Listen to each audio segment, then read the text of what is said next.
Zee 24 तास एक पाऊल पुढे। गिधाडे पुन्हा रंगभूमीवर आलीत।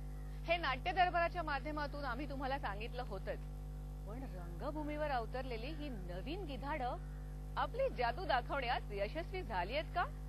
चला तर पाहूया।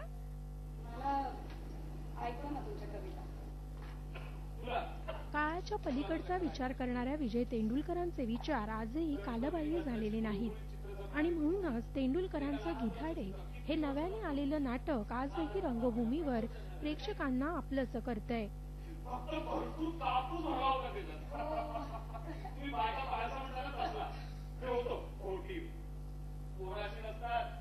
बघणं, ते रिसीव्ह करणं, ते डायजेस्ट करणं हे खूप कठीण गोष्टी आहेत आणि त्याच्यासाठी वेगळा प्रेक्षक वर्ग पाहिजे, ज्याला हे कळू शकतं की तेंडुलकरांचं काय म्हणणं आहे किंवा वाक्यांच्या पाठीमागे काय अर्थ, गर्भित अर्थ काय आहे। तर हे कळणारा प्रेक्षक इथे लागतो आणि तसं ते येतोय आणि त्यामुळे आय एम हॅपी, मला बरं वाटतंय। लोकांच्या प्रतिक्रिया चांगल्या आहेत। नाटकाला टाळ्या येत नाहीत, त्याचं कारण असं जनरली नाटक संपल्यानंतर टाळ्या येतात, पण आम्हाला ते जाणवतं की लोक एवढी सुन्न झालेली असतात की टाळ्या वाजवणं किंवा असंही त्यांना काही होत नाही त्यांच्याकडे।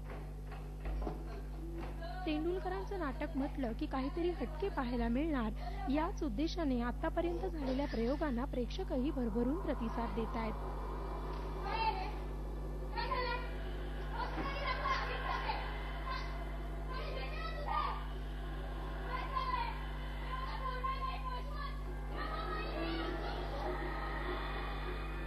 सत्य परिस्थिती समोर आलेली आहे, त्यापासून आपण पण बोध घेतला पाहिजे। सुरेख वाटलं। मी पूर्वीचं नाटक पण बघितलं होतं, डॉक्टर लागून हे काम केलं होतं। दोन्ही नाटकामध्ये काय तफावत वाटत नाही। Very good, excellent, one of the rare plays of Vijay Tendulkar. I wanted to see it for years. Very good product. खूप छान, अशी नाटकं होत राहिली पाहिजे, कारण आम्हाला पाहायला नाही मिळालं ना, आधीच्या पिढीने पाहिलं, तर अशी व्हायलाच पाहिजे।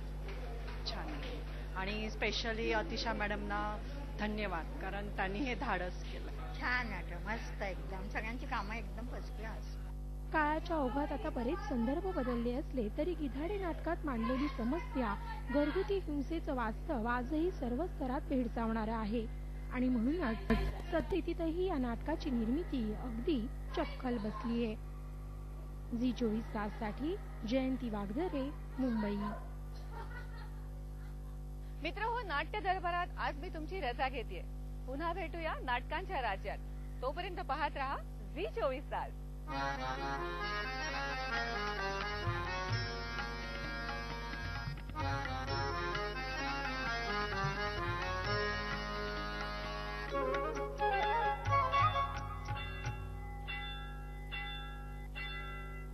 झी 24 तास एक पाऊल पुढे।